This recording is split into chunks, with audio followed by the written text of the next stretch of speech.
YouTube, welcome back to another video. Today is an upper session for me, and as you see here, I'm just getting warmed up with a light rubber band, doing some over-unders. I do a full, you'll see this is like a half, and then I do a full over-under where I bring it all the way down, just trying to warm up my rotator cuffs, my shoulders, lats, get everything kind of opened up. I sit all day, so this honestly feels absolutely amazing if you work a desk job. Here I am doing some banded pull-aparts. You'll see I kind of set my scap back at the initiation of this moment. I like to plant my scapula down and really engage just my rear delts. So next here, this is just a warm-up sequence that I kind of do. So it's going to be a combination of these overhead pull downs, and really slow, keeping my back aligned with my neck. The next part of this little circuit is a band or a cable lateral raise. This actually was too heavy for me, and you can see my face already. I'm getting used to this new gym, so honestly next time I probably won't do the cable. I'll probably just do a lighter dumbbell. But the purpose of this circuit here is I just want to push blood. I want to push blood into my lats. I want to push blood into my rear delts. I want to push blood into my lateral head. Just really get warmed up. You can't see it here because I'm a queen at angles. I'm going to get better here, guys. But this is I got this from, I forgot his name. I'll insert it over this clip of where I got this little warm-up sequence from. But these really just warm my front, my back, full circle delt warm-up. Helps me plant my scap and get ready for my heavy press. Shirt came off. I'm still thick, guys. I'm still 16 weeks out at this point. I'm actually not very happy with my form here watching this video back. I'm rocking a little bit too much. I do like to allow the weight to pull me forward. You see that? I'm opening up here, pulling it down with my lats. And then back to way too heavy lateral raises. And I'm honestly not too happy with my form here either, guys. I love this sport. I'm always learning. I'm always trying to be better. But here you can see my wrist is kind of leading this movement where I want my elbow to lead this. Pulling from your elbow or thinking about pulling from your elbow is immediately, at least for me and for most, is going to, trigger that lat. So this was actually a new machine for me. I had never used this Arsenal press. So I was just honestly testing out some weight. So I did 2 warm-up sets before this and only had 2 sets of 6 on this day. It was a deload week for me. But this being a new machine, I wanted to see what I could do. So here I've got about 70 pounds plus whatever the hell this Arsenal machine weighs. This thing is amazing. It feels like butter. Deep breath in, pressing out. Love the roll over the belt. You guys, this is the reality. This is, I've put on some good size under this. I'm excited to shed this back. It's definitely not my favorite shot of me, but, we do what we can. So here I'm moving to a low row, just kind of warming up here. And this angle is fabulous. Still warming, still learning here, guys. But with this, it's another elbow drive movement. That's what you want to think about. I keep my grip really light. I drive back with my elbows. I drive down and back with my elbows, and it's just fire, guys. Pure fire. Tucking in my extra love here. Getting ready for this. I think this was my top set here. I did work up to a heavy set of, I believe it was about 2x12 or 3x12. I think I had 110 pounds on this bad girl.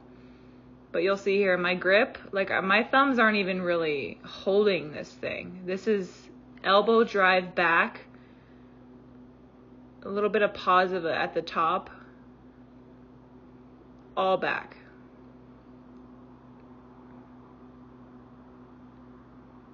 We love that face. My next movement here is a superset. I do lateral raises, and you'll see I'll pick up next the dumbbells and do front raises.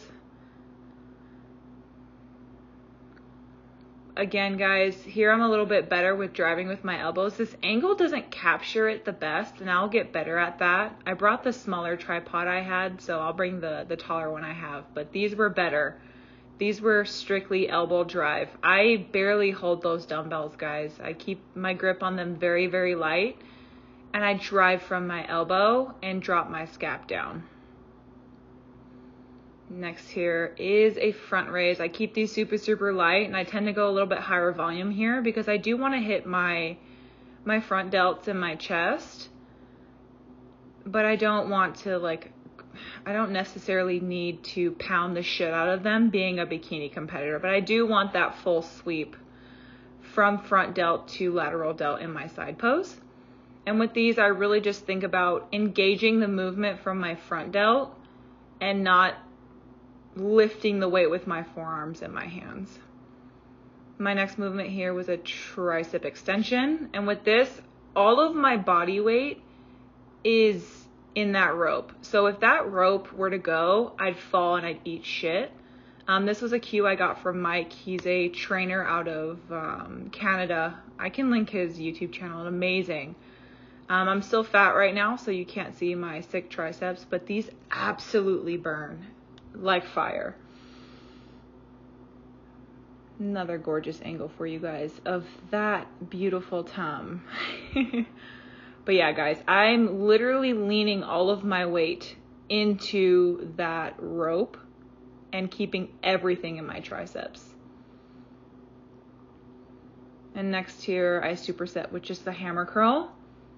This is actually one of the two movements that I actually feel in my biceps. The only other movement that I feel in my biceps is a preacher curl machine, some sort of preacher curl.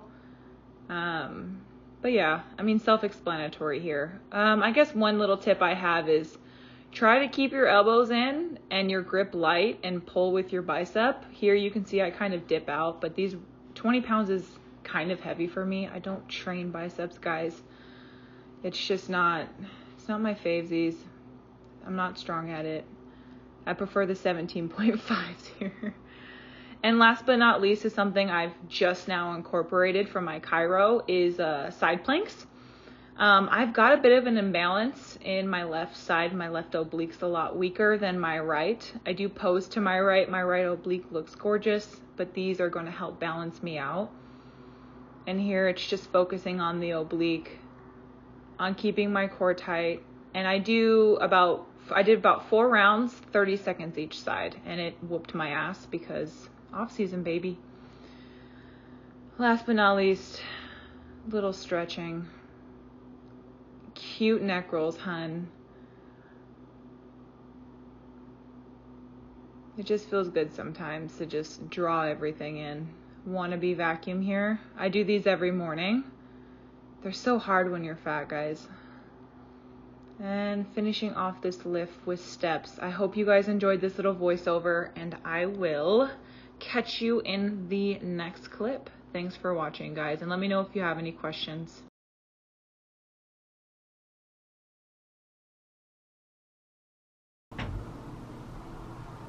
Your path is difficult. There is no work in life so hard as waiting. And yet he says wait. All motion is more easy than calm waiting. Wait and trust. Wait and don't be afraid. So that is the devotional that I read the day after I had my first ever panic attack, which was Wednesday last week. It's currently Monday, February 14th. So happy Valentine's Day to everyone. And I had contemplated having this like sit down kind of vent session on this, but you know, this isn't just for you guys, it is for me as well. And I want to be able to look back on this, say, you know, at the end of my prep and remember what I'm capable of getting through. And like I said, Wednesday, I had a panic attack at my gym. I had never had something like that before.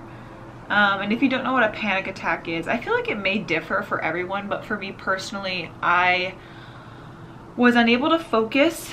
My heart started to race. I started to sweat more than like your typical kind of gym, you know, sweat. And at one point it was hard for me to regulate my breathing. I remember I was sitting on the like low row kind of cable setup, and I got up, I went and grabbed my shit, and I went into the locker room and proceeded to hard cry. Luckily it was like 8 p.m. at my gym by this point, and wasn't more guys in there than girls. When it comes to panic attacks or anxiety attacks, what helps get yourself out of that is something realistic. So it could be tapping like your hand or holding your chest, focusing on your breathing, or listening to someone's voice to kind of pull you out of yourself and into like what's in front of you. So I left the gym, and then was able to talk with my mom after and realized the panic attack was triggered by a few events that had happened that week that I wasn't necessarily conscious of that day or at the time of when I had the panic attack. And in essence, what contributed to that panic attack was not feeling like I had a place anywhere in my life. I guess to give more context to that, as you guys know, if you watched my last video or follow me on Instagram, I'm now an ambassador for Gasp and Better Bodies, and in effort to get out of my head, one, set up a therapist appointment that week, but two, I was added to a community with all of the other ambassadors and athletes, and in that community I posted a question just kind of along the lines of, you know, a lot of the people in that group have significant others and kids much older, even my age as well, communities at their gym, communities at work. And I had asked, you know, prior to that, prior to finding your person and having your family and finding, you know, the gym where you've got all your people at, did you ever feel like you'd never have that? And 143 people responded with their stories of absolutely. Absolutely, they had felt that way before, and sometimes even now that they have those communities, they feel that way from time to time now. I began to think, and I journal a lot to get things out of my head, and what I ended up writing down was the definition of potential to me, which is potential is, you know, something that could be. Potential in a relationship, right? Potential in a job, potential in whatever endeavor it is. You have a full nervous system response to these kinds of things. So think about when you start talking to someone new, you get tingles and you get that butterfly feeling, and depending on you, sometimes you get sweaty, you might get dry mouth. Your body fully reacts to that chemical stimuli in your brain of potential, which is excitement. And I think recently I have lost sight of the potential of where these endeavors I've laid out for myself, so my bodybuilding goal and then my career goal, I've lost sight of the potential. And I feel like that triggered that nervous system response of the panic attack. You know, bodybuilding is a very kind of delayed gratification sport. I feel like it's delayed in both in season and off season. Off season, obviously a lot more clear when you're working your ass off in the gym, lifting a shitload of weight, hopefully, working to beat your numbers, but you don't have that visual stimulus of progress unless you are enhanced, or I guess dependent on how your body carries fat. Because for me, like, I keep saying I'm so excited to see what's underneath what I've built, because I personally, yes, I am wider and I can't see it yet, you know. I want to see the definition and the tie-ins and how everything kind of lines up when I do get leaner again. But it's also that way in like your career, and that's where I am right now with my career and with, I guess, my interpersonal relationship with myself, my external relationships, and then also bodybuilding.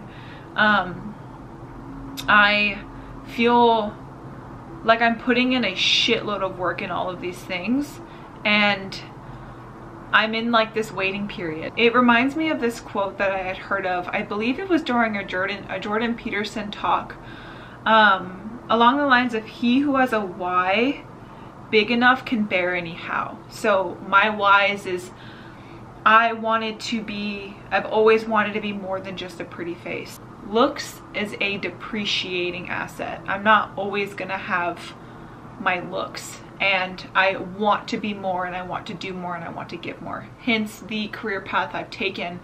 And then in bodybuilding, it pushes me in everything in my life.